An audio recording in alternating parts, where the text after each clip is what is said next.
Now 10 o'clock, we'll convene City Council meeting. And before we get going, I just want to acknowledge a couple of things. First of all, last night was the last evening of our Lights at Lafarge magnificent seasonal light display that I wanted to take our hats off on behalf of all of Council to those staff that participated and worked so hard. Really, yeoman's efforts at creating a community amenity that was so well celebrated over the course of our the 6 weeks that it was up. And so on behalf of City Council, thank you very much. Please pass on our thanks to your staff for absolutely a wonderful job.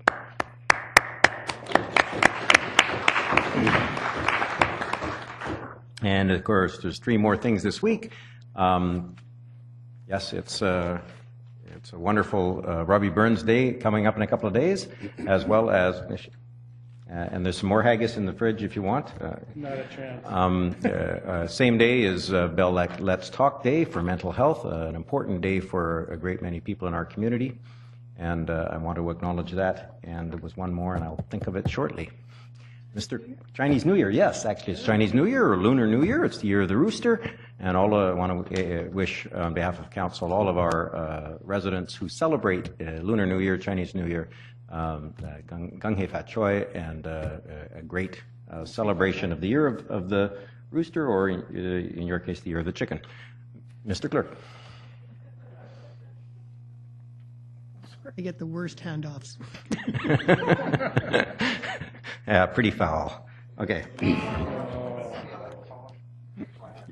Shouldn't give him a mic. Yes, we're trying to turn the light column plaid and all the way down the SkyTrain line. In a desperate attempt to save this meeting, I'll introduce item 1. Item 1 is the minutes of the appeal hearing that was held on Monday, September 19th, recessed and reconvened on Monday, December 12th. Recommendations that these minutes be approved. Second. Moved by Councillor Martin, second by Councillor Towner. All in favor? Opposed? Carried unanimously. Item 2 is minutes of the appeal hearing held on Monday, January 16th. Recommendation to approve. Moved by Councillor Towner, second by Councillor Marsden. All in favor? Opposed? Carried unanimously. Item 3 is minutes of the regular council meeting held on Monday, January 16th. Recommendation to approve. Moved by Councillor Marsden, seconded by Councillor O'Neill. All in favor? Opposed? Carried unanimously. Item 4 is the first item from this evening's public hearing. It concerns zoning amendment bylaw number 4686 and 1414 Haversley Avenue. Staff recommendation is that council give second and third readings to City of Coquitlam zoning amendment bylaw number 4686. Second. Moved by Councillor Marsden, seconded by Councillor Towner. All in favor? Councillor Hodge.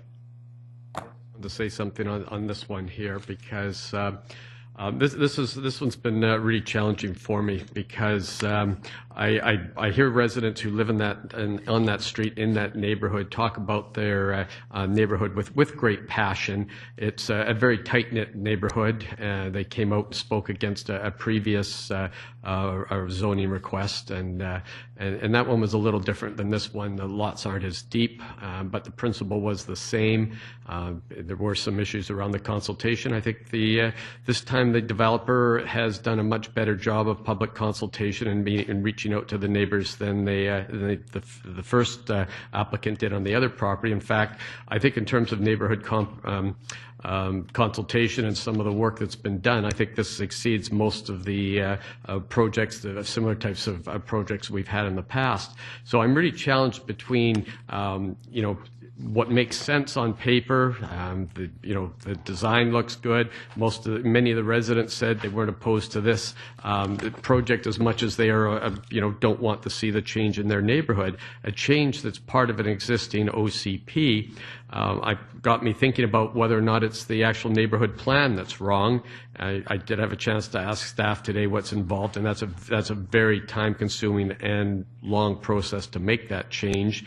It's something that's still always available, but I think that neighborhood plans are there to give certainty and give direction to residents, to new residents, people who are buying into the neighborhood, and nothing's really certain until an actual zoning changes, which is what we're here tonight. But I just really struggle with this one because I see residents and people who have made an investment on the street don't want to see the changes in general versus a direction that a previous council set and a direction that we're trying to go with the city in creating smaller lots. So, yeah, it's a tough one for me, but I think in the end I'm going to have to support it just because we can't do the OCP change at this time, and that's really what's required here is a change in the OCP because one of the residents said it, to come out and try to change an OCP by just coming out and voting against each project as they come up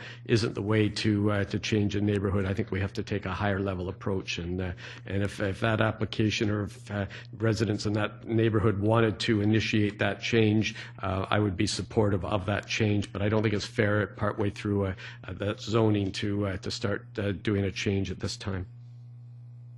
Okay, and I will add a very short comment.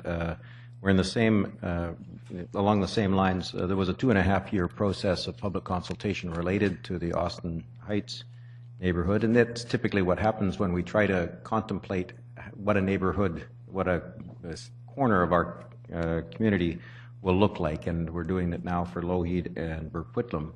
And that's a long, long consultation process, and at the end of it, we've probably gone back and gone back and gone back multiple times to neighborhoods and invited them out and had open houses and such. At the end of it all, we have a vote, and this neighborhood plan was not opposed by the neighborhood. It was actually supported, generally speaking, and supported unanimously by council at the time. And at that point, residents start making their decisions whether to buy into the neighborhood, to sell from the neighborhood. We also have the reality that the single-family lot is, because we're constrained as to the way this region will grow, the single-family lot is not something that we are continuing to include in our plans. The RS1, the big, I mean, certainly a 13,000 square foot lot is a rarity anywhere in the Lower Mainland, partly because of the intense constraints on growth as we contemplate how to accommodate 1 million people in the next 25 years as a region. So it's a real challenge. This is, we hear the passion in the neighborhood. We undoubtedly believe in it, and we understand its origins and its willingness, its desire to maintain the life that street has. And I've been to the street party, and it certainly has a unique character, and I appreciate that. However, as Councillor Hodge has suggested, we have to work on what the OCP says. If I could find something in the discussion about why this one is unique enough that it doesn't belong in the way that the OCP envisioned it, such as there's a big tree in the middle that needs to be protected or whatever, some element that makes it unique. But unfortunately, it's actually a very large lot that that the OCP envisioned this for, and I'm going to have to support it. Councillor Marsden. Thank you. I think tonight's been quite interesting from a perspective of a public hearing and seeing about the dialogue with the neighbors, the engagement with the neighbors, and the proponent on this one, I would suggest, although my time on council is short, has done more than any other proponent has done with regards to reaching out and trying to address specific concerns. So I want to congratulate her for the efforts on that. To the neighborhood itself, I think the people, the passion and pride you hold on your street is great. The comment we heard about what the OCP and why did it stop at Schoolhouse, that's a great question, because I just yesterday had an email from somebody that's further east from Schoolhouse, and said, why did it stop at Schoolhouse? Why aren't we being more open to these other types of housing options across the city? I happen to believe we really should be. When we talk about trying to help address the opportunities for younger people to get into a detached home, we have to look at opening up the city at large for more detached homes. To look and say, why is a 4,000 square foot lot okay in one part of the city, or 3,700 square foot, but others it has to be 65? We hear people complain about the size of homes. They don't want monster homes. I hate the term monster home. They're very large homes. They far exceed anything that, you know, most of our generation would look at and say was a single family home that somebody would grow up in. So I think the pieces, the dialogue in terms of what's happened here is an example of how it can be divisive in a neighborhood. And hopefully the challenges that are there, and hopefully any hurt feelings that may exist can be repaired. Because it's meetings like this and comments that we've heard from a couple of the things tonight that really I walk away from these meetings and say, I'm blessed to have the neighbors I do, that everybody gets along as well as they do, and regardless of disagreements, they bury the hatchet and move on and recognize that, you know, regardless of what type of home we might want, everybody is proud to live on that street or proud to live in this neighborhood. And so as we look forward and look to staff for discussion about housing types across the city, I would see that this NAR is something that we might be looking at more of on the South Slope and east of Schoolhouse, perhaps all the way out towards the Mariner area, where people that have reached out and said, we've got big lots. How can we make them more affordable? How can we create something where I can subdivide my lot and have homes for my kids? So I will be supporting this one. Again, I commend everybody for the passion they hold in their neighborhood and the love they have for it. So thanks for coming out tonight. You and Councillor Marsden. Sorry, Councillor Towner. Thank you. First of all, I want to thank everybody for coming out tonight.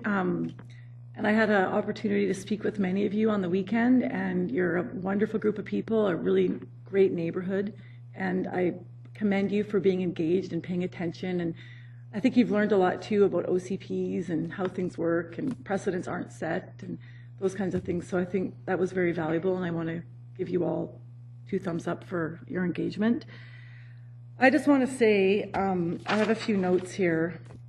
I understand that a few years ago, before my time, that the 33-foot lots were declined in the other part of the street. And I know it was expressed tonight, the sentiment, well, if they were declined last time, how come they should be declined again? Because nothing's changed. Well, a lot has changed in those few years, the economics of the market that we live in now. I mean, just in the 2 years that I've been on council, the price of land and the economics of getting into the market and the whole concept of a single-family home on a large lot now is, just in the 2 years I've been doing this, has just kind of going out the window, as you can hear. So some of you alluded to your street won't remain quiet. I don't see why it wouldn't remain quiet. It's one extra home. I think the character of your house of your street will still have that preserved.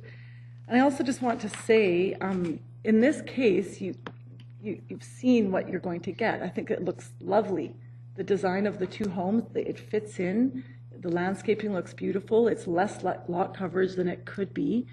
And if the landowner just went ahead and built a home, they don't have to come to City Hall. You wouldn't see paint chips, and you wouldn't see what the siding would look like or the landscaping. You have no say.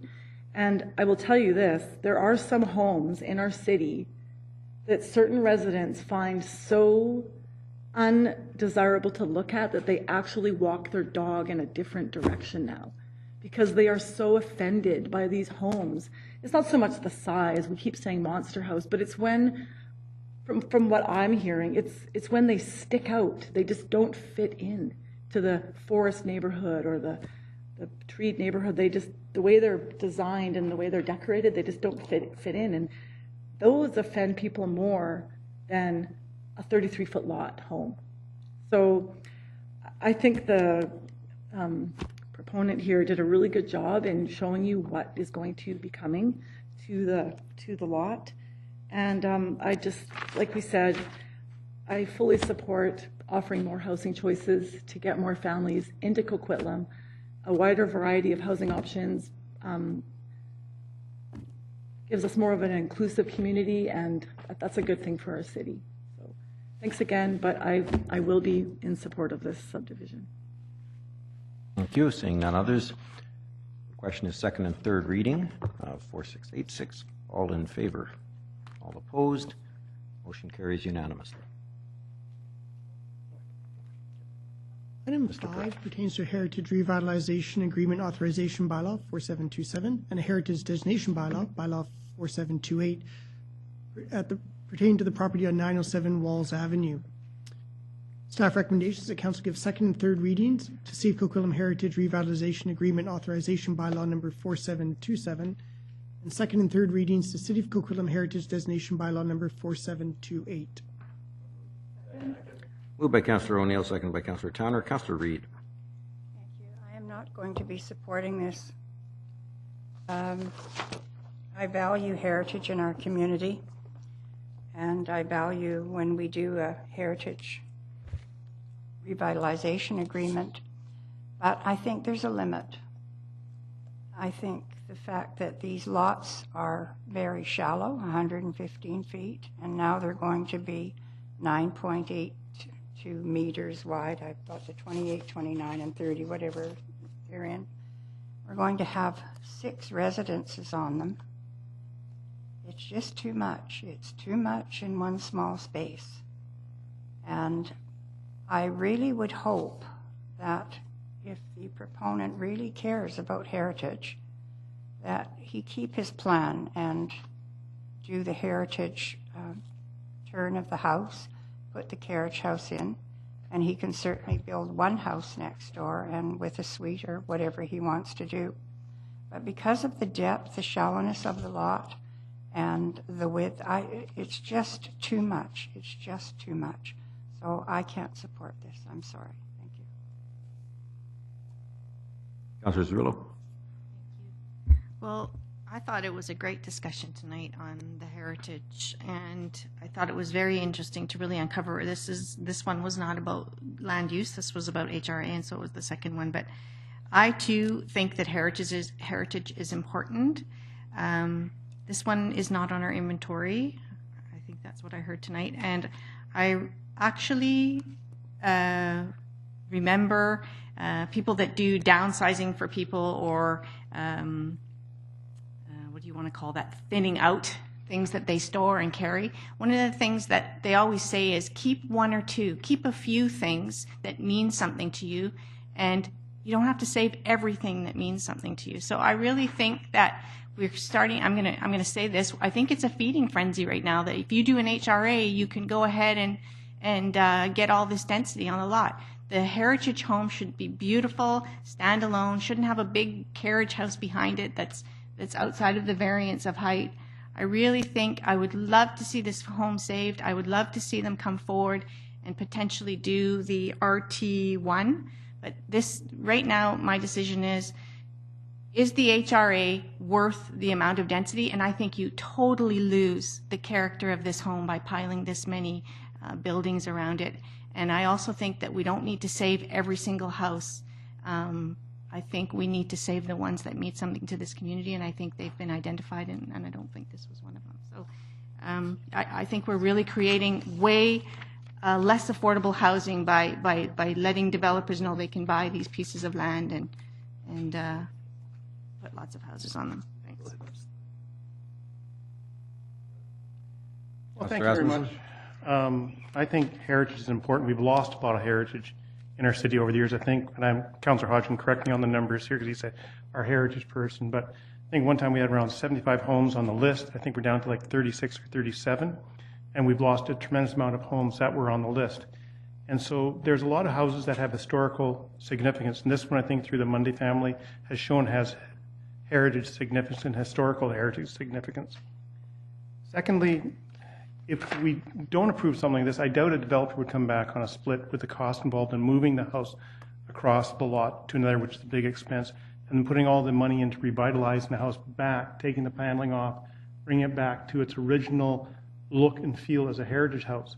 Secondly, about the garage and the extra height, I think that was well explained by Mr. Patterson, that it is to maintain the same heritage look consistently from the house to the garage to give it that same feel in the heritage area. So, and that's just a pitch of the garage with the carriage house on top. So I think that fits. It's not overly tall. It's not taller than the buildings that are around or beside it. And I look at traffic. I mean, the traffic coming to this place is going to be coming down basically one house and turning in or using the lane and going back out. It's not going to be going up and down Walls Avenue because it's right by Blue Mountain. So I don't see that this development is going to have a great effect on traffic in the neighborhood.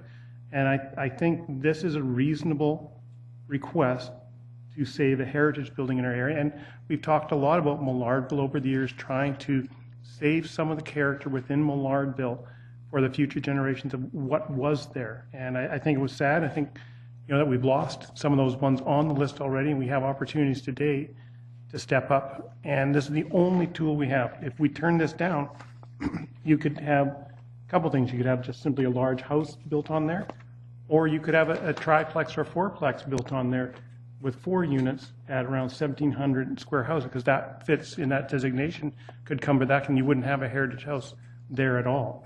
So I'm going to move this one forward. Thank you very much. Thank you. I will support moving it forward as well. There's an important line in the first page of the staff report, and that is that staff recommend. We don't do all of them. Staff don't recommend all of them. Like, people come to staff with proposals, and staff try to contemplate whether it has value, whether it's worth the concessions or the compromises that we may have to offer. In this case, it's 1 foot and 3 feet on the width of the lot. That's essentially, from my perspective, what we're doing. We're taking 33-foot lots and making a 32 into a 33, or making a 30 into a 33. I don't have a concern with that. I actually really like the house. And part of that is it's personal. My grandmother, the Stewart house on Battle in Kamloops was exactly this house, only a mirror image.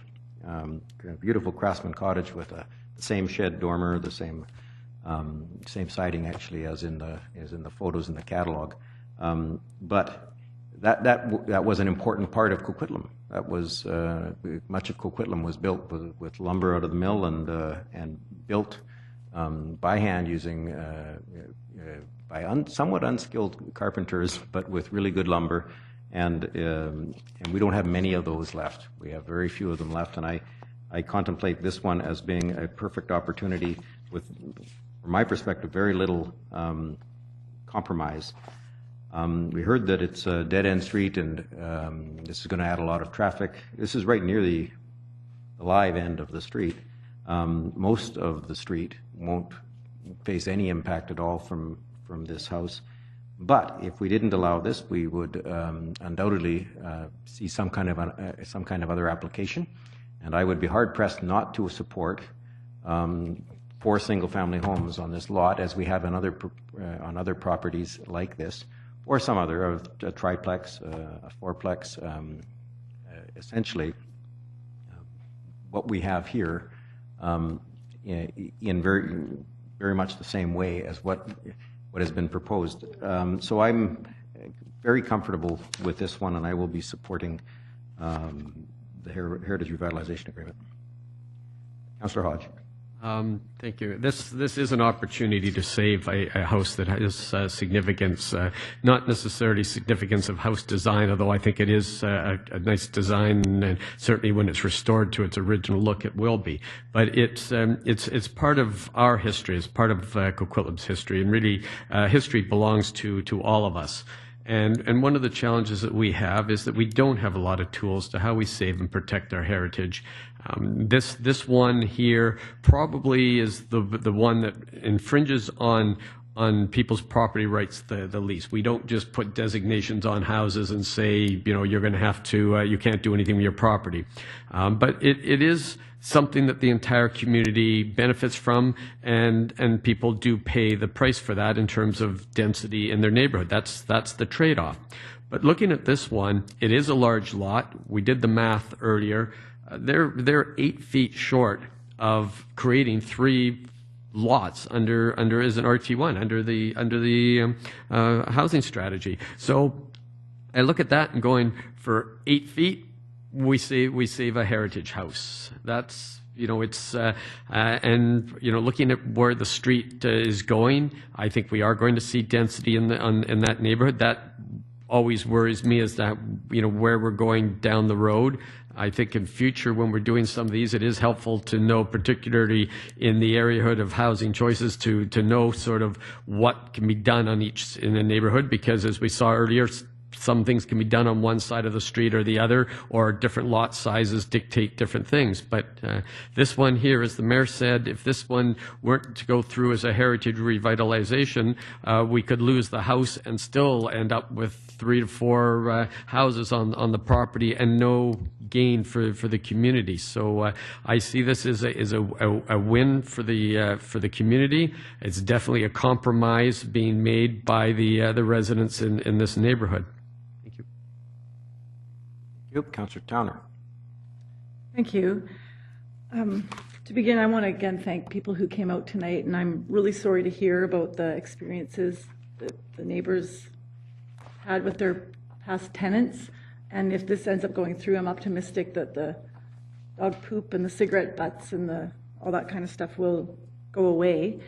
And I will also admit that when I stopped by to visit this property back late last year, when this first came before us, that I looked at the lot and I was challenged to envision how this would all work. And to be honest with you, I think the designs are great. I think it fits right in. It fits with the historical context. And I get excited when we have the opportunity to preserve and rehabilitate some of our history.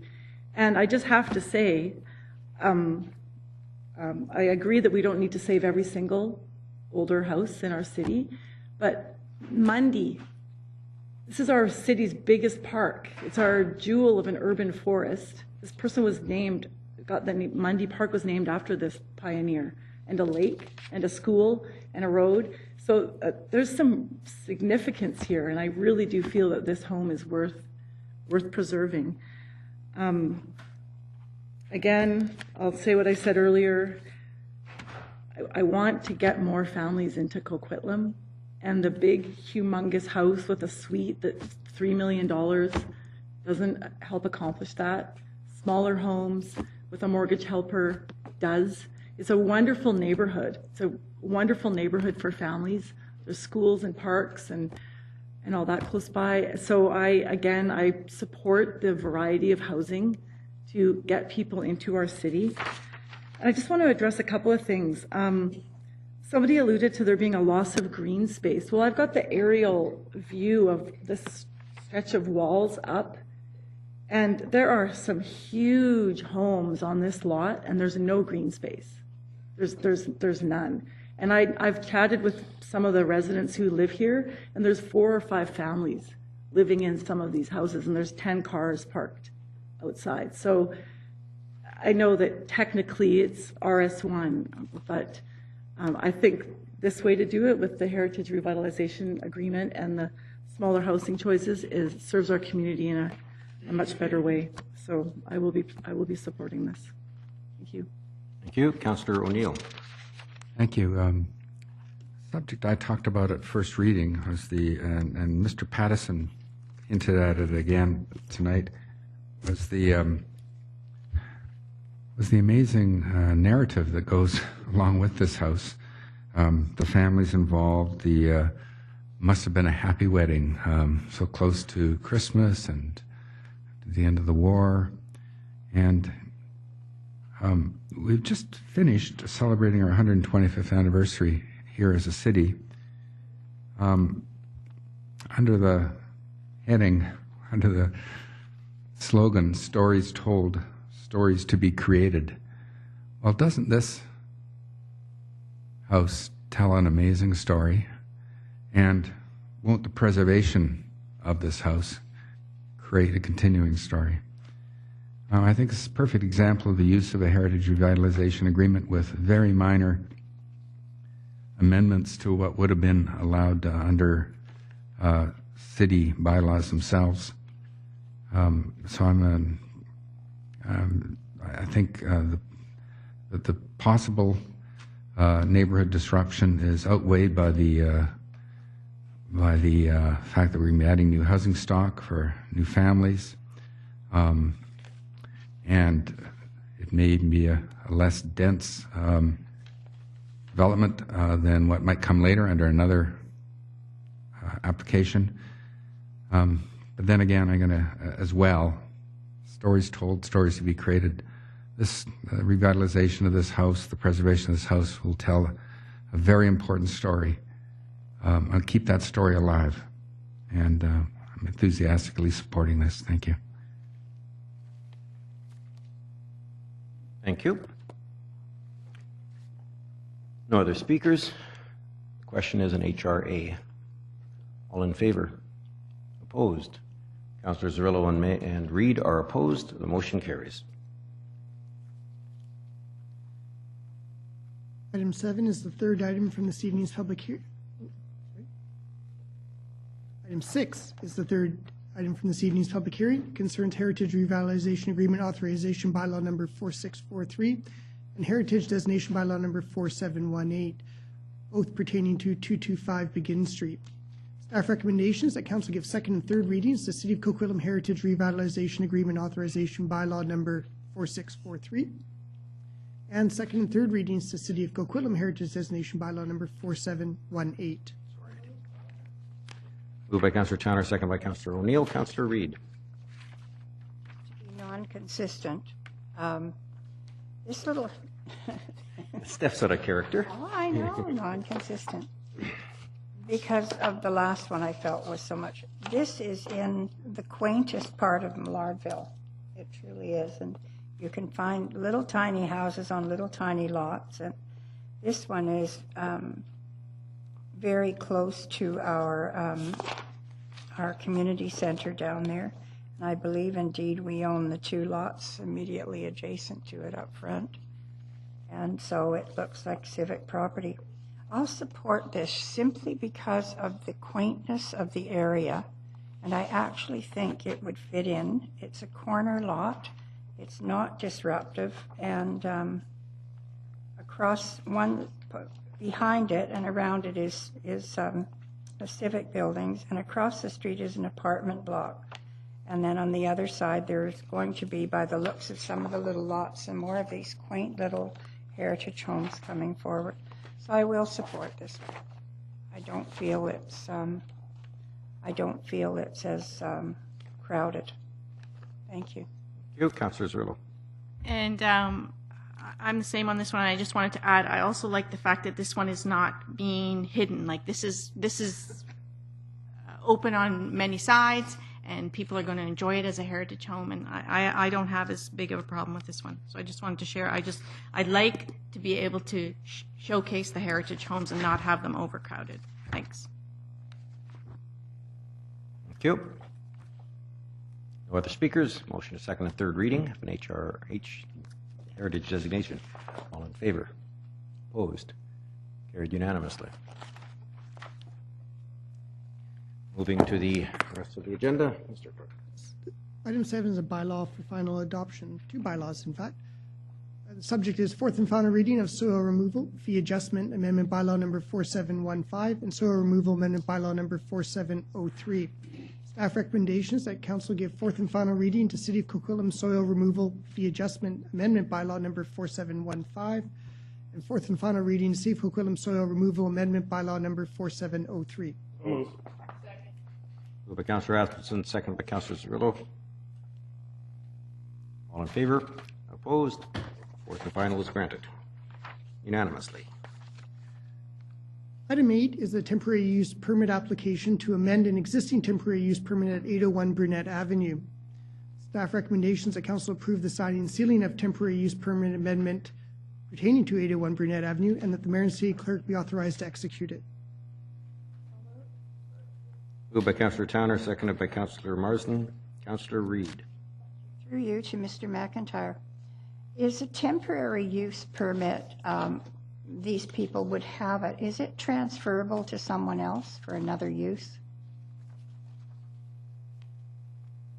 So if I grant it to Mr. Jones, can he then transfer it or lease it to someone else with a different product instead of cars, maybe turnips or something? Through the chair, It is to an extent. It just as with zoning, the zoning goes with the property, and so it's not obligating one party specifically. So if they sell the property or lease it, my understanding is the temporary use permit then rolls over with the property.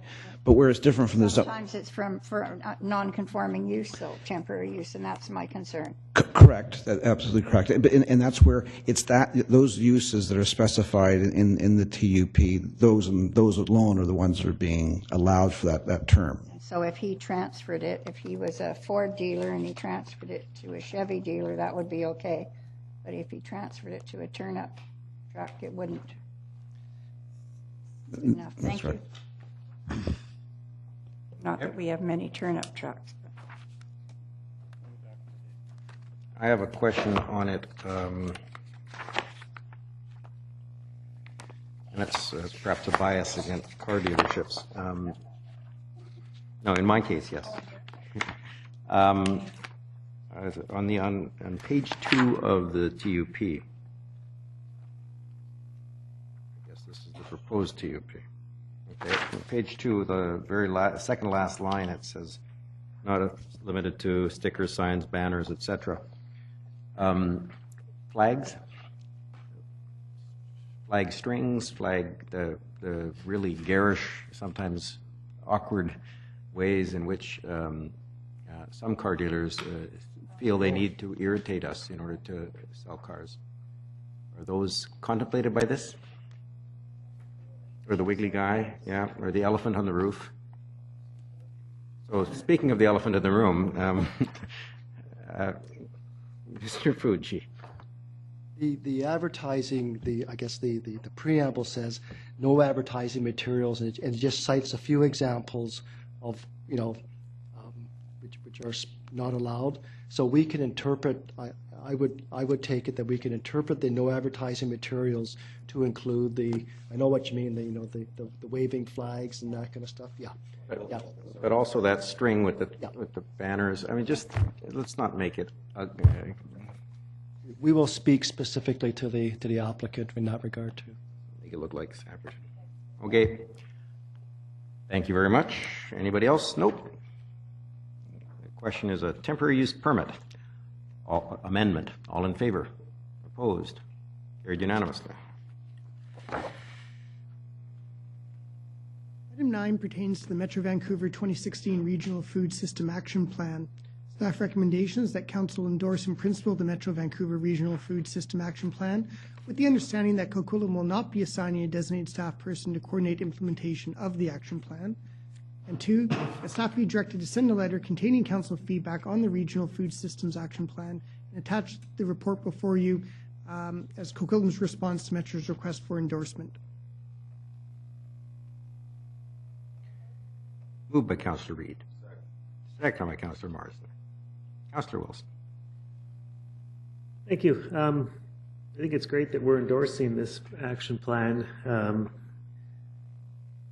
even though we're not really an agricultural city. But there are some real important parts of the plan that I think are quite relevant to our city. We received an email earlier this afternoon from the woman who started the Coquitlam Farmers Market, and she's quite passionate about local food and food security and all that sort of thing.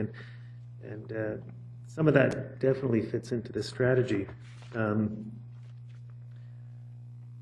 We have a lot of community gardens in the city. We have a very, very successful and extremely long-running farmers market. We have people in our city who are extremely passionate about developing those types of things further. We have people that are working together to look at food security in a word escapes me here, but food policy for the city. And I guess I'm just a little bit worried that by not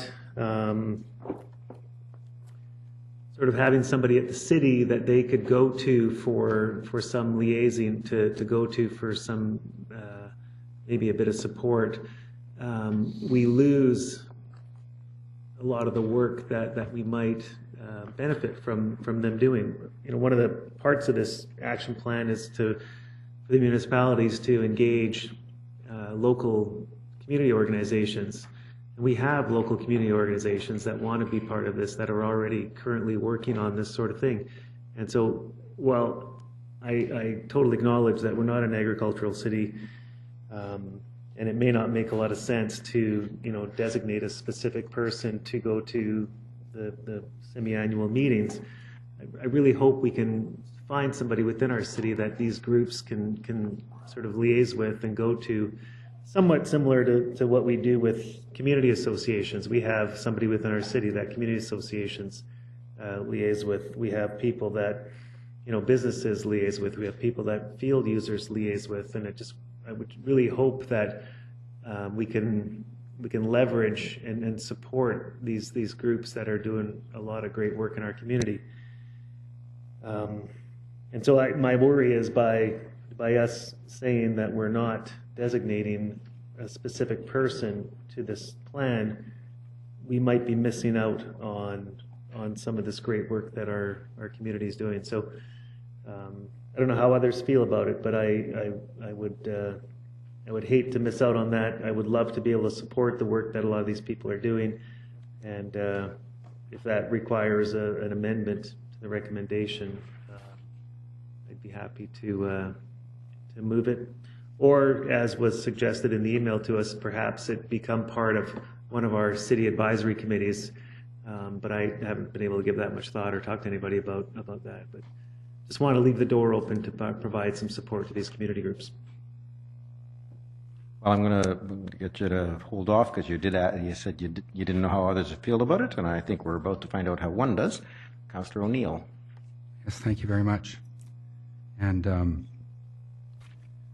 I appreciate Metro Vancouver's interest in all sorts of issues like this. It may be something that's not integral to Metro Vancouver's responsibilities, but they've obviously done a lot of work with it and did a lot of thinking about it. But I don't think they've looked at all the possible angles that they should look at on this, and for that reason, I'm supportive of the city's unenthusiastic approach and kind of recommendation that we give a sort of a whatever perfunctory approval of this. I'm supportive of the unenthusiastic approach, but not supportive of any sort of approval of the Regional Food System Action Plan. And there's two big reasons for that. One, now the policy does suggest an embrace of the grow local, buy local movement, but does not acknowledge that such a policy, while having some quality and sustainability benefits, may also impact, in an unknown way, I don't know, the structure of the marketplace in terms of prices, especially in areas like the Lower Mainland, where we are not have the same sort of climate where other countries, other regions of the country have for growing things. We're sort of attempting to fix a system that I don't think is really broken here. I've got to point out that all the research on price and the supply benefits of the current system that we have, of course, a system that embraces free markets, international and national trade and marketplaces, has produced some pretty amazing results in terms of prices. And I've got a page here of both American and Canadian trending, and it's dealing with the average amount that a family pays as a percentage of its income towards food. And that percentage has gone down and down and down with every decade for half a century. And that's not the result of us embarking on costly and or high-tech or low-tech in farming exercises that are derived from a desire to be more sustainable and more protective of food sources. Those prices are derived from the amazing trade that we have that's led to this incredible, not only low prices, but the quantity of the food that we have and the variety of the food that we have. I think all of us are old enough to remember as children the sorts of fruits and vegetables that were not available. So on that basis, I think we really have to demand that Metro Vancouver says, looks at what does this mean about, if you want to embrace a system or encourage a system that's all local like this, what does that mean in terms of what prices are we going to end up paying? And then if it's dramatically higher prices, well, that's a big trade-off, because that will mean less fresh food, less this and that, and there'll be health effects. None of that's been studied. None of that's addressed in here. Now, the other thing is, and I've stated this one before, it shouldn't have come as a surprise, it's a complete lack of interest in examining the large-scale economic impacts of a vital part of this food system action plan, and that's a vital part is to protect and defend the agricultural land reserve. I really question whether Metro Vancouver political leaders, the people who support this, really mean what they say when they say that the big crisis that we're involved in here in the Lower Mainland and Metro Vancouver is a housing crisis. When they spend all the time and effort looking at this sort of policy here without even considering, without even looking at the need of what the impact is on preserving 61,000 hectares of agricultural land in Metro Vancouver, 61,000 hectares of agricultural land in Metro Vancouver, preserving that for agriculture production. What is the impact of that on land prices, on residential land prices, and therefore on housing prices? I don't know. But I do know some basic laws of the market, and I do know that when there's constrained supply, there is upward pressure on prices. And one would think that given the constant talk we've been hearing for years about housing prices, housing affordability, land availability, that there would be at least a nod in the direction of, you know what, we know that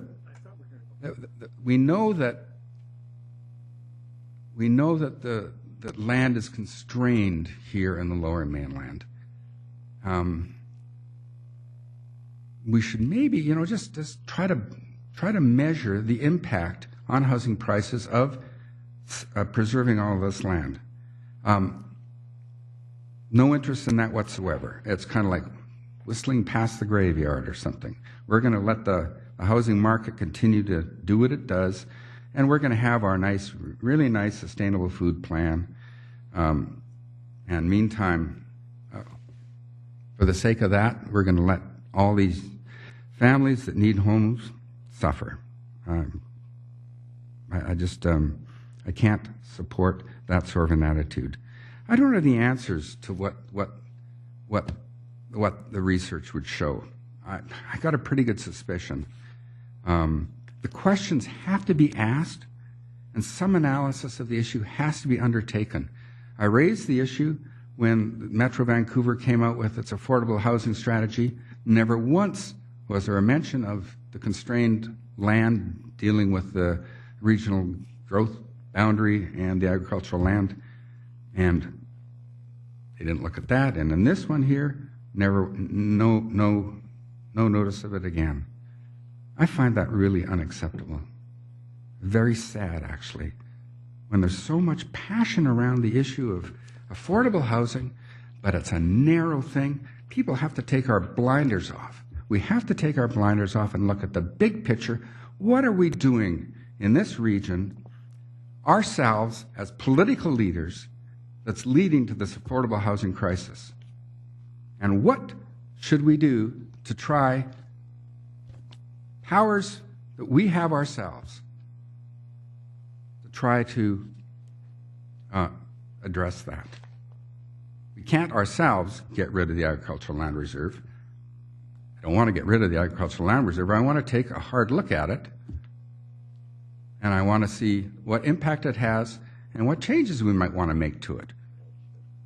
There's also lots of other things dealing with the agricultural land, huge villas that are built on agricultural land and still claim agricultural land tax status. This report doesn't deal with that. It doesn't say the agricultural land reserve should be more efficient. We should look at this and that and that. This report doesn't deal with that. I cannot support this Metro Vancouver Regional Food System Action Plan. I do support us not assigning a designated staff person, but I wish those weren't in the same recommendation. It was 1A and 1B perhaps. But as it's worded now, I'll be opposing everything here. Thank you. One of the great parts of our council is the diversity of thought among our council members, and we've had both extremes, perhaps, or maybe we'll hear a further extreme in one direction. Councillor Zarillo.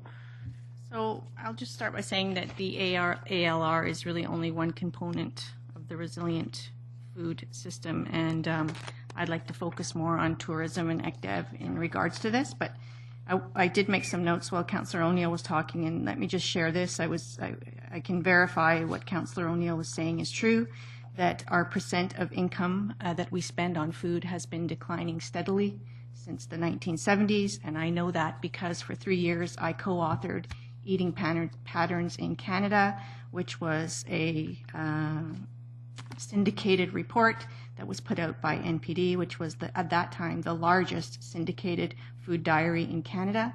The food diary no longer exists in Canada, but it still does operate in the United States, and they're down in White Plains, New York. And you can go and look at all kinds of data that NPD puts out. They still do actually put out data in Canada, just not on the same diary. But what Councillor O'Neill talked about was, again, widening our lens. We need to look at the declining health state of health for Canadians. When we did Eating Patterns in Canada, we always looked at the comparison of cancer, diabetes, obesity, and every single time you could tie it to our declining amount that we're spending on food. And I think that those are pieces that are requiring research and action by our governments. I think that the food industry has been not treating us well. We have gone to the cheapest food we can get our hands on sometimes because the cost of living is so high and it's hurting us, and there's lots of science around that. And I think that's why what Councillor Wilson proposed here was the idea that there's a lot of people in this community that are interested in about our health and how we get access to food, and I don't think that it's probably the bailiwick or a priority for this council to this degree that it is for people that work on it in the community. And that's why I would support the idea that we support it, yes, but I still think that we need to support our civil society groups that are working on this for the sake of our kids. They're saying that our kids will have shorter lifespans than we will. I think that's very, very sad, and I think we need to do something about it. So after that little lecture, my thing is tourism and economic development is where I want to focus. I don't want to focus on the research and all of this other scientific stuff where we really have to figure out what are all the causal reasons why the housing affordability is skyrocketed in our region. And I'm going to say some of it is what we did today. We're coming to this table every time saying, well, we just want to blanket the whole community with as many units of housing as we can. Well, then that motivates developers to go out there and just buy up land because they know we're going to let them go ahead and subdivide it and pile as many houses on there as possible. So I want to separate the two discussions. I want to focus specifically on creating jobs and economic development around people in our community that are interested in the food system. I love the fact that we're going to support Metro Vancouver. I think we need to assign a person or a department within the city of Coquitlam that those civil societies like the Farmers Market, like SD43, who's actually just put a greenhouse down at Millside and also have a community gardens there, our community garden holders, our restaurants, our food processing companies, our food retailers, and even our backyard farmers, all those people that are out there wanting to have beehives, not so much chickens maybe, that we have a place where they can go, where they have an inn. And again, we offer it to so many other groups. Why don't we offer it to the people that are interested in food? So there's my little bit. I don't want to get into the whole science and the research. I want to get into what can we do to assist the people, civil society in Coquitlam that care about this, to get a voice inside to Coquitlam. So I'm going to suggest that we ask that if not a staff person be assigned to this, at least we know which department it's falling into. Right now we have Coquitlam Munch, we have all the community gardens, that's done by Parks, Inspiration Garden, the education piece, that's done by Parks.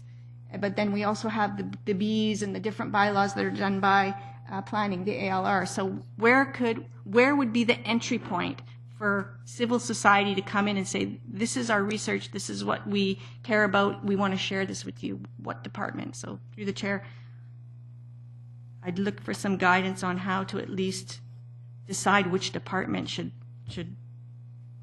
be the conduit for the civil society. Well, we would traditionally turn to staff and ask staff to recommend a line of communication as well as a report conduit. And I don't want to throw them on the spot, but I think it's something that well, it looks like Mr. Steblin's willing to take up the challenge. Staff have a variety of responsibilities in a variety of areas.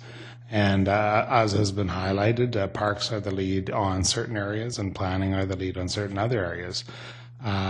The whole move to be, as some said, a lukewarm response to the Metro initiative is true. This is not a high priority in our business plan at the present time, and both planning and parks have more on their work plans that they can reasonably get through in a timely manner. And Metro has been expanding their mandate in areas that they have not traditionally been and that they actually don't have proper legislative authority to get into. But they are expanding their mandate, and when they expand their mandate, they set up committees. And if we assign a staff person to that, there is an obligation on that staff person to go to a variety of committees that, in our opinion, at the present time, given the workloads in both planning and parks, are better focused on the business planning items that council has highlighted. If council wishes to make this a higher priority, I would welcome you add it to our business planning process and to assign a priority. But our recommendation right now is to acknowledge it, is to support it in principle, but not to actively be on the Metro committees. And that's what would, that's why the recommendations are there as they are. This has been Jim's report, so he is better situated to talk about the specifics, what's in there, but those would be the overall comments that I would make at this time. So thank you for that, Mr. Stebbins. So I would just point to, in the food strategy on page 34, the only items that I'd like to propose that we pay attention to is item number 18, strengthen the linkages and understanding between local governments and civil society groups in relation to advancing food system issues. And if we go to page 32, the action items 1 and 2, Action item number 2, strengthen the linkages and understanding between local government and civil society groups in relation to advancing food systems. So my ask today, I totally understand the prioritization of piece of it, but my ask today, again, would just be, could we have a dedicated linkage for civil society to be able to come into the city of Coquitlam and say, this is what we're working on, this is the information, we're going to monitor the Metro food system. I'm not asking a staff person to go out to Metro, and even if they does, it's only 2 times a year, but I see it for the sports groups, I see it for the arts groups, I see it for the environmental groups, I see it for our development community. They all seem to have a conduit in, and our food system champions do not. So again, I would just ask, could we at least let them know which department? If council wants that to be added to our work program, I would welcome a motion from this council to tell us to do that, and we will do that. But I think it would take an action of this council to add it to the work program we're already working on. Okay, so then I will make a motion then that we that the city of Coquitlam take on number 18, which is to strengthen the linkages and understanding between local government and civil society groups in relation to advancing food system issues by assigning a staff liaison to the civil society groups that care about food systems in our community.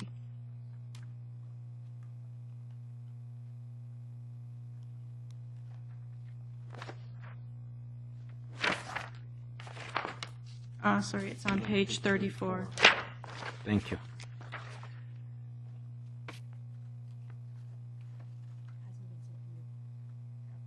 I'm going to ask that we hold off. I did ask Councillor Wilson to hold off for a bit until we went around the table here. Those that want to speak, are you done for now? Totally. Thank you. Councillor Hodge. Okay. So looking at the action plan here, the Regional Food System Action Plan, there's 5 goals here. And this is a very wide sweeping document. It covers a lot of different areas. One of the areas that I focused in on because of my background on the committee with the zero waste was in the food chain. And there's a section here devoted to that. You know, I can't remember the exact number, but it's very high. The amount of food that never makes it from the farmer's field to the kitchen table is very high, and there's a lot of reasons why that happens, and some of that's being addressed through this study, and a lot of it's being addressed through the Zero Waste Committee, and a lot of it also has to do with education and, you know, best before versus expiry dates. And there's a whole lot of things that Metro is doing on the idea of trying to find ways to redirect food that's in the system that might otherwise be lost to spoilage. So I think there is some good work that's being done, and I think that we commend them for doing that work, and we support this strategy because I think that benefits all of us. Looking at Coquitlam, we have a successful farmers market. We have the Inspiration Gardens. We have community gardens in Burquitlam, Colony Farm, up on Burke Mountain. So I think we're doing things to encourage that. We've changed our bylaws to encourage craft breweries. We have one of the most successful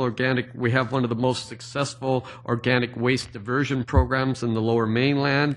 We're doing a lot on community education, programs at the Inspiration Gardens about home gardening. So I think a lot of those things we are doing. There are some things in here that I think that are best done by Metro on a regional level that do fit within their mandate.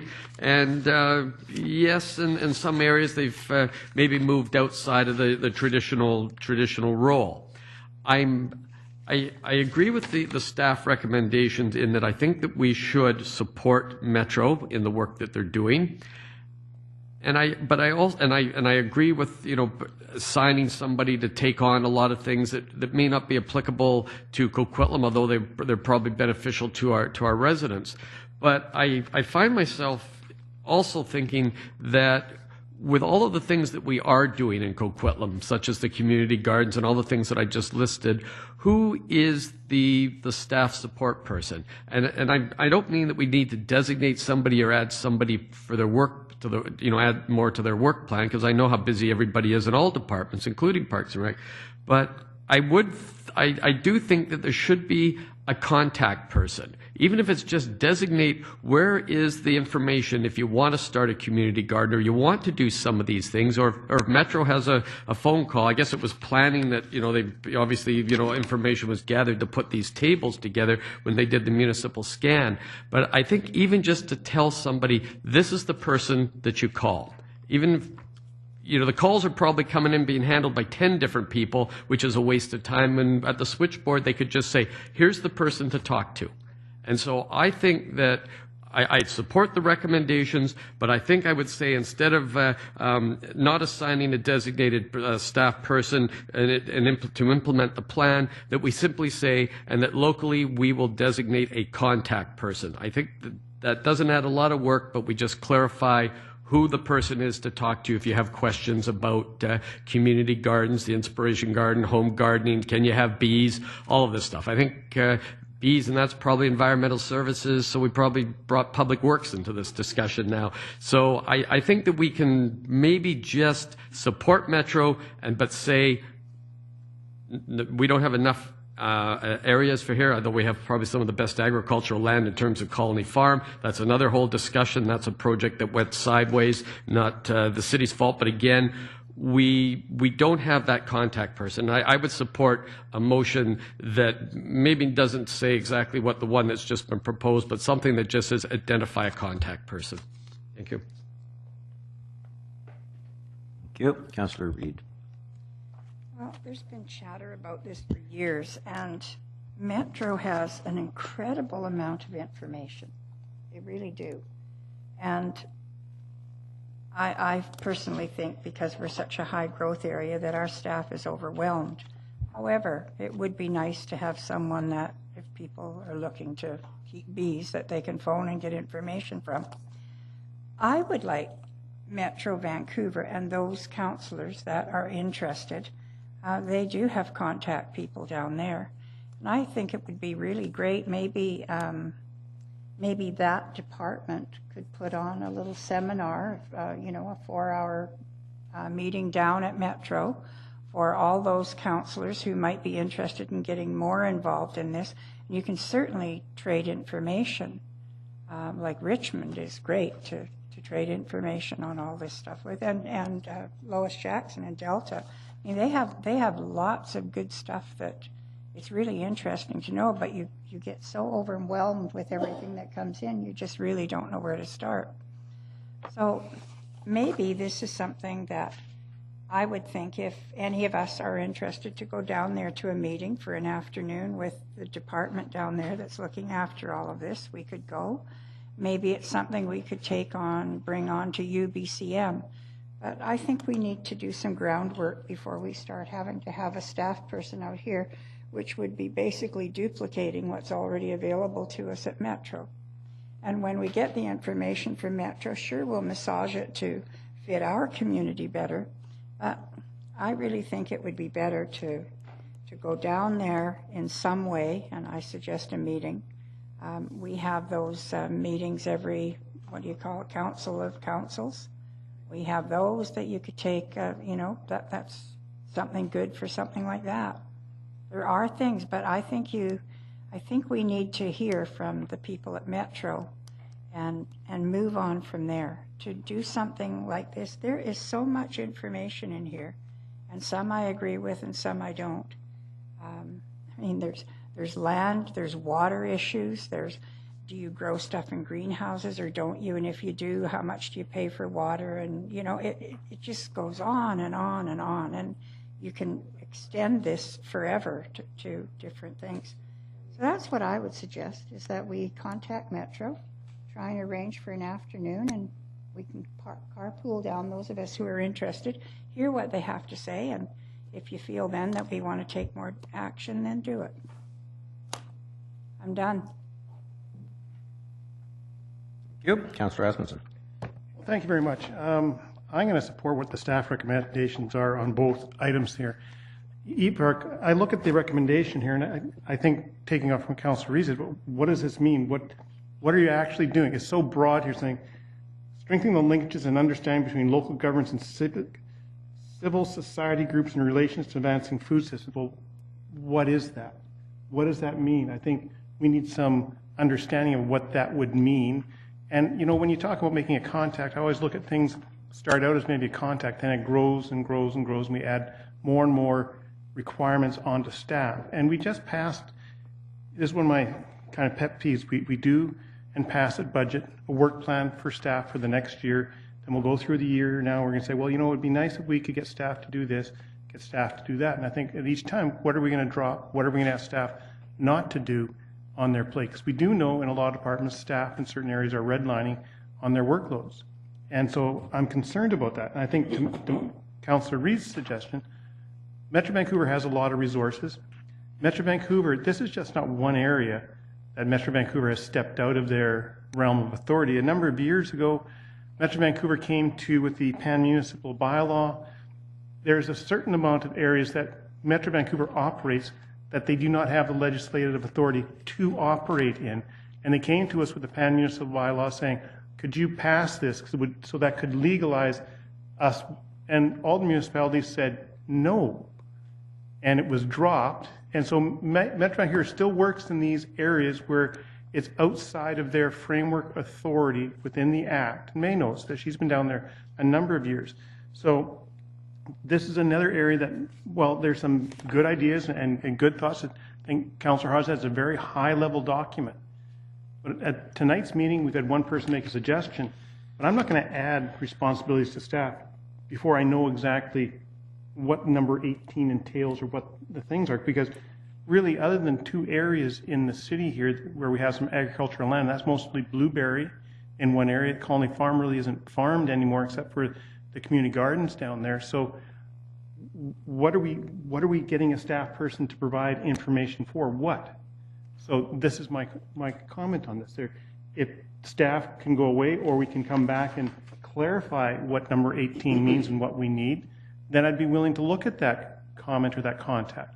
But until that point in time, there's more clarity, I'll not support this. I'll support both the recommendations that are presently written as it is.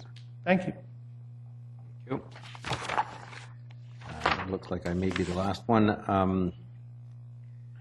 funny, there was some comments about agricultural land reserve, and we just had a good discussion this evening on a variety of properties that included density and whether the density was getting too tight. And in fact, I believe passionately that the way to protect farms is through density, and the way to save trees is through density, and the way to prevent sprawl and protect livability and reduce the carbon footprint is all through density. And it's not through making sure that everyone in Greater Vancouver can afford a quarter-acre lot on a wide street in order to plant lots of lawn and argue about the fact that the Schaefer beetle makes lawn useless now. The Schaefer beetle encouraged me and made it possible for me to plant my own garden. Or not made it possible, made it necessary, because I couldn't seem to grow lawn. And lawn isn't a great thing to grow anyway, and so I planted a garden last year, and we used to have one all the time, but when I got elected to this position, it was harder to do, and when I injured my back, it was impossible to do. But I had a garden and grew food, and I cherished those moments with my dad because we used to do the same thing in our backyard, and we grew food. And I want us as a community to continue to encourage people to grow their own food locally as much as possible. I read an article, I think it was in Maclean's, that talked about compared the carbon footprint of peas, fresh peas in the pod, shipped from another part of the world by ship in containers, or fresh peas grown in greenhouses here. So that if you had the 100-mile diet and you bought local, and it was local organic, and it was some 10 times the carbon footprint to grow it in a heated greenhouse in Greater Vancouver, but you were on the 100-mile diet. About 4% of the carbon footprint of those peas was the transportation, and the rest was actually the driving to the store to get it by the consumer. And so you look at those kinds of comparisons and you realize that we have to be rational about the way in which we approach food security. I believe in food security. I believe that when we saw the really high price, say, of broccoli, for example, a year ago maybe, that it kind of shocked us all, and we said, okay, you're right, we should protect our agricultural capacity and our food producing capacity. The reality is, though, that our food producing capacity harvests in June, July, August, September. That's about it. We don't get to harvest much in December. We don't get to, as a region, as a province, we don't get to, there's certain things we don't get to grow. And if we want them, growing them in a greenhouse is not the way to save the planet. Even if the greenhouse is right here, next to home, or in our backyard. So all of that said, I believe that Metro Vancouver has I believe our region has a role to play in food security. I believe that Coquitlam, though, our role in the agricultural side, the farming industry, we have, I think, 3 farms or something like that. They grow blueberries. We could, as a community, decide to diversify them and make some of them grow broccoli, for example. But that's one of the realities as well, that if you're in a region that is really good at apples, you shouldn't try to protect the 100-mile diet and start to diversify the production that your region produces really well. At least that's my personal belief. So all of that said, I support the staff recommendations largely because I believe they've been arrived at properly, and I also believe that our role as a city is with our residents and not as much with the region's agricultural community because our agricultural role is somewhat small, and I lament the loss of the production that we might have been able to get at Colony Farm. That said, the staff recommendation is fine with me. It hasn't been moved yet, though, and I believe... was it seconded? There was a... Mr. Clerk. Thank you, Your Worship. The original 2 recommendations were moved and seconded, moved by Councillor Reid and seconded by Councillor Marsden. I have 2, shall I say, proposed motions, one proposed by Councillor Zerlo and one proposed by Councillor Hodge. Did not receive direct wording from Councillor Wilson. I could read those out if you wish, but that's where we stand at this moment. Okay. The lights will go out at midnight. So let's see what we can do here. Why don't you read those out? Sure. So Councillor Zerlo proposed that the City of Coquitlam address recommendation 18 from page 34 of the Metro Vancouver report by assigning a staff liaison to the civil society groups interested in advancing food system issues. What I have recorded from Councillor Hodge is that the City of Coquitlam identify a staff point of contact to be the lead on responding to inquiries from groups or individuals with regard to food and or agricultural related inquiries.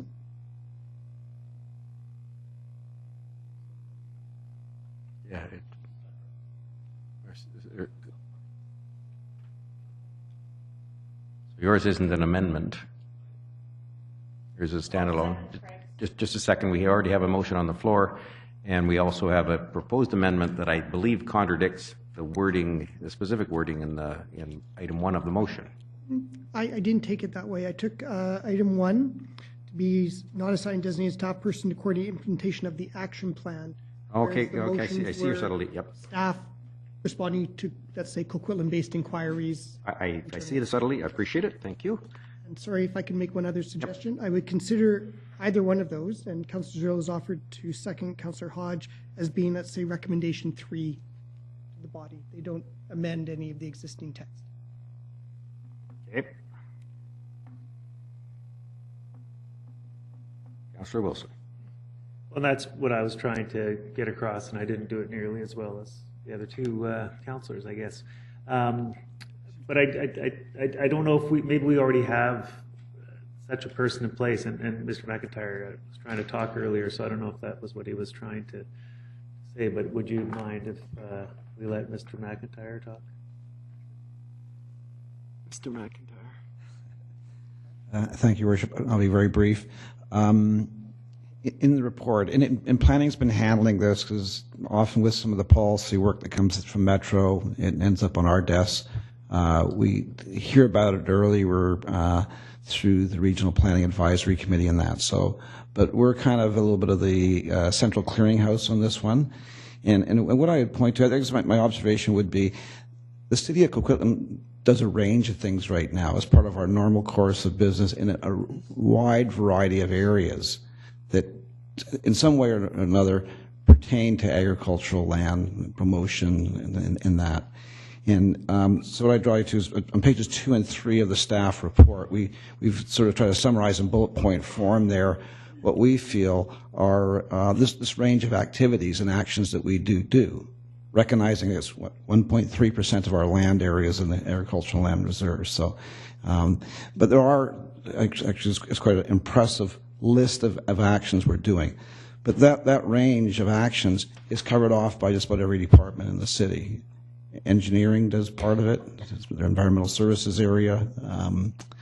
As noted, Parks, Rec, and Culture has support around the farmers market and some of the community gardens. Planning hits a number of those items there, more on the regulatory and policy and planning side. Economic development in terms of trying to facilitate food processing industries and welcome into the community. So I guess my simple answer would be, depends what you're asking for. It depends what the inquiry is about. They would then be routed to the appropriate department, and within that department there would be staff that would respond. Well, and just my only point was it's just that there's such a growing movement of agriculture in our society. People wanting, to have food policy, people wanting to have food security, and so I was just concerned that by us, and I agree, we don't necessarily have to designate someone to go to all the Metro meetings, but within our own city, those who are passionate about this issue, those who are already working towards doing some of this stuff, I just want to make sure that there's a place within our city that will support them where they can go. That if this movement continues to grow, that we support the residents in our community who are passionate about this. If you think that that's within planning and that's the way to go, great. But if we need to give a little bit of thought to who might be the right, department or person within a department to deal with this kind of movement, then I guess that's what I'm asking. I don't want to complicate it, right? I don't want to complicate it, but there's a lot of people that are passionate. They want more community gardens. They want food policy. They want to focus on food security. I just want to be able to support them. Again, Your Worship, I would point to the actions we're doing right now, and then there's various departments have various responsibilities, and I think around that, if an inquiry came in, it would be it may be routed through planning, maybe directed to another department. We'd have to see what the nature of the inquiry was, what the interest was.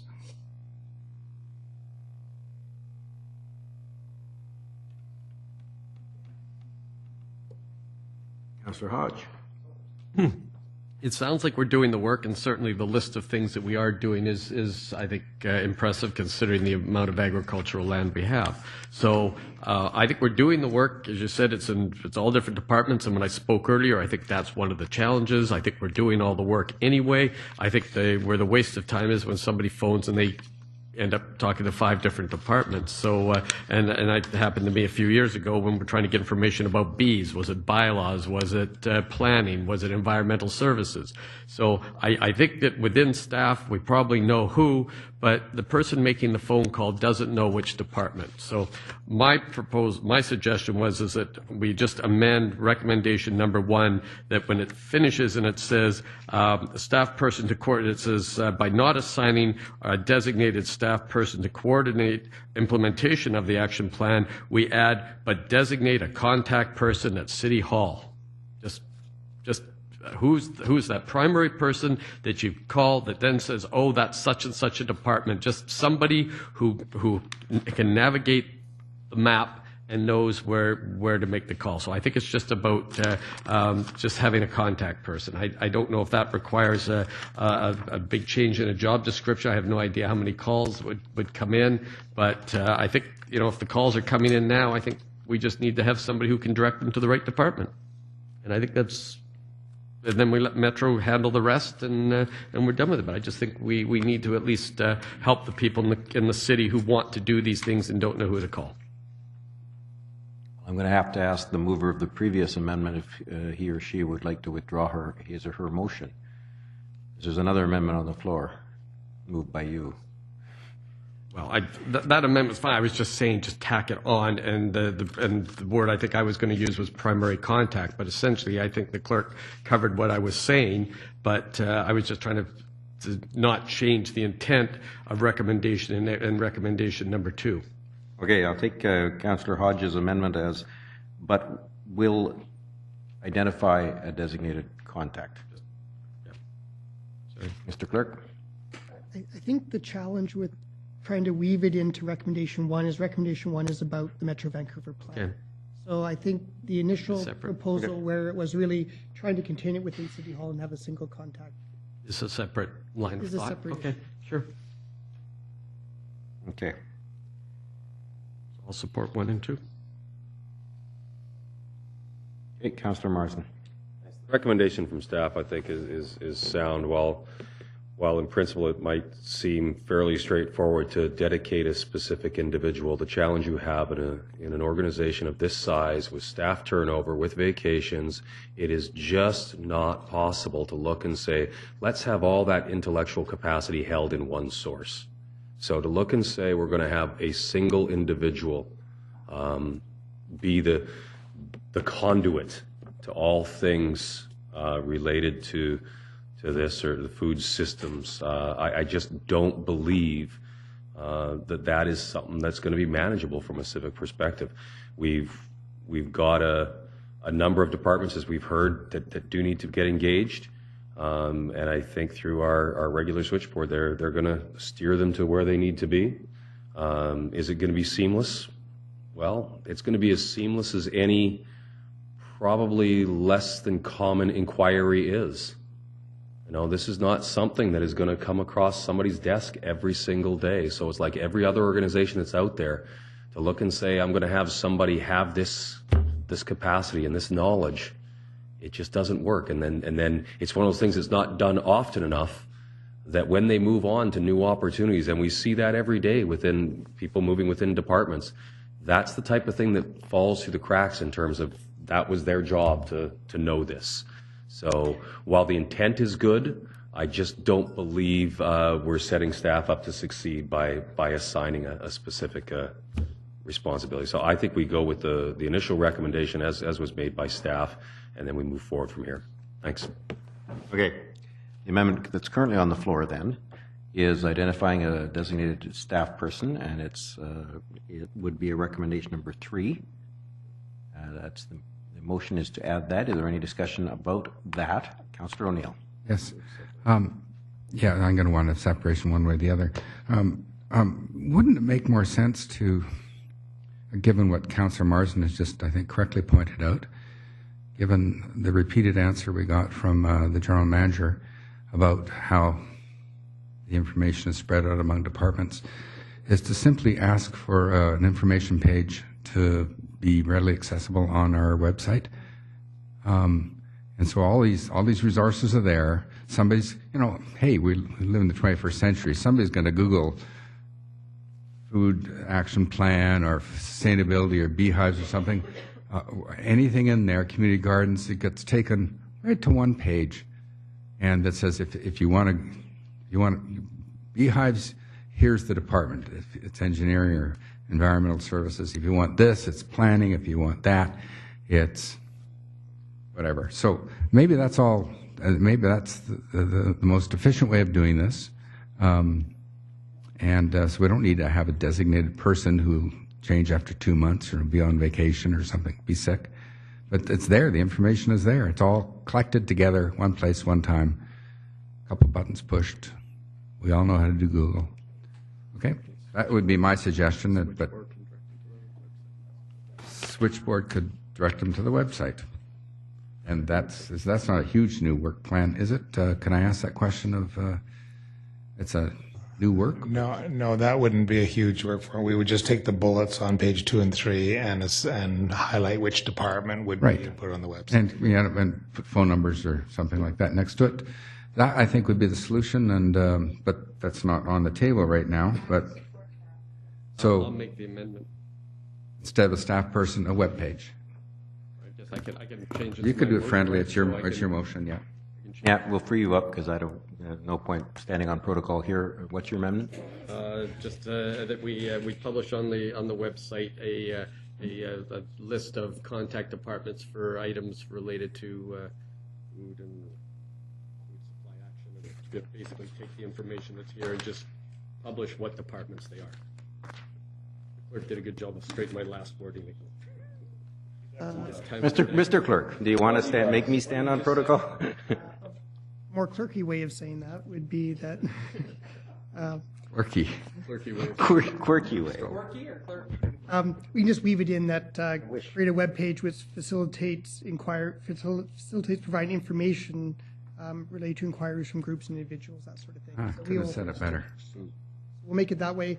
It can be a friendly if the group as a whole, because it was moved and seconded, it's owned by the floor. So unless there's an objection from an individual, that can be a friendly amendment. Move forward from there. And of course, given that we're contemplating adjustments to the significant redraw of the website, in any case, we could just make that direction to staff. We could make that direction to staff. That's even better. Me too. Direction to staff. Is he nodding? Not even a motion. I see nodding from people who are so uninvolved in this process. Yeah, they're also. Manager who previously. I've got the director of Parks and Rec, or the general manager of Parks and Rec saying, that's a good idea. Okay. So we can capture that as direction, and we're killing all the talk about an amendment at this point, unless there's a different amendment. We have recommendations 1 and 2 on the floor. Oh, go ahead, Councillor Zerillo. So I think that's absolutely awesome, and I'm surprised that Mr. Seblin is saying that that's easy, because in my experience, that's the work. I would love that. If we are going to get a web page created that's going to have links to where the beehive stuff is, where the where the farmers market is, like who's going to do the work on what's on the website on the link? I didn't hear links. We don't do external links typically. I didn't hear that. I heard. So, because if all we're going to do is post these bullet points, I mean, this is the problem with our with the where the information is right now. It's impossible to find a consolidated group of our food strategy policies. So if we're doing a web page, I think that's great. But I'm just surprised that the city manager is saying that's less work than saying this. Any questions will go to social planning or. Maybe I should just clarify what I thought I was agreeing to. And that was taking the bullets on page 2 and 3 and highlighting which departments are dealing with it in the generic staff. I was not going to be doing all sorts of other new work. Contact information for the Yeah. Yeah. That's all.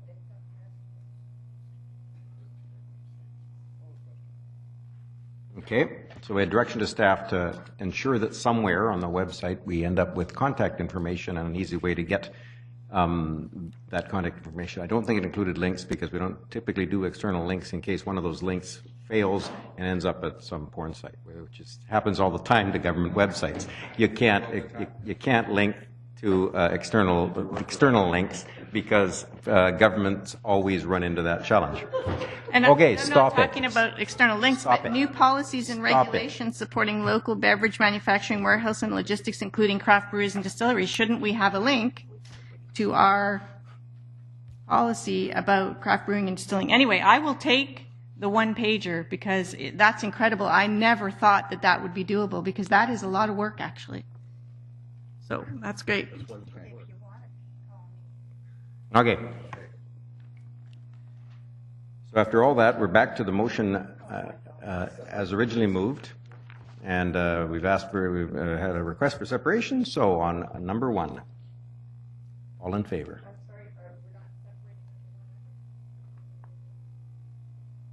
How do you separate number 1?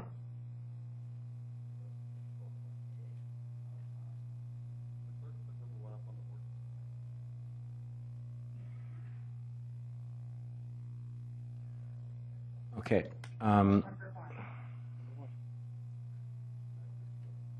Okay, there's a request for, okay, it's just a simple amendment. We're going to do an amendment in text only. It'll be 1A, endorse in principle, and 1B, confirm that Coquitlam will not be assigning a designated staff person. Everyone comfortable? That's the motion that's on the floor. I won't ask for a mover or seconder. Any objection to that? Okay, 1A, endorse in principle. All in favor? Opposed? Carried with Councillor O'Neill opposed. Number 2, confirm that Coquitlam will not be assigning a designated staff person to coordinate implementation of the action plan. All in favor? Opposed? Councillor Zerillo is opposed to this, and Councillor Wilson is opposed to this. Item number 2. Direct staff to send a letter. All in favor? Opposed? Councillor Zerillo is opposed. Motion carries. No, one more item. Clarification on going forward on number 2, the letter containing council feedback. And look forward to seeing how council feedback is going to be described. I pity staff. Because I gave feedback? No, we're just going to be attaching the report. What? Just send a letter attaching the report and what the motions that council. No council feedback. Oh, the council feedback is the motions. Okay. Yes. All right, fine. And for your It's late. Let's get to the last report and adjourn. For your benefit, we will include the words discussion ensued. No, we got one more You here. might say Thank you. wide-ranging discussion. Wide-ranging discussion ensued. Yes. That's code for fertile discussion. Mr. Clerk. Final item on this evening's agenda concerns the Coquitlam Metro Ford Soccer Club portable building. Item 10. Staff recommendation is that council authorize staff to provide public notice of the city's intention to enter into a no-cost agreement in accordance with the community charter with Coquitlam Metro Ford Soccer Club in order to permit the location of a temporary structure at 2150 Combe Lake Avenue for a period of up to 3 years. And 2, following the required public notice, direct staff to execute the agreement on behalf of council. Moved by this half of the table. Councillor Asmundson, seconded by Councillor Marsden. Further discussion? No. I see Councillor O'Neill. No? Oh, no, that's still on. That's left over. Okay. No discussion. All in favor? Opposed? That was just late? No. He's not involved. I'm going to take it as in favor. It was unanimous. It was carried unanimously. Second. To adjourn, it's Councillor O'Neill, seconded by Councillor Asmundson. But before we get to that, Councillor Zerillo.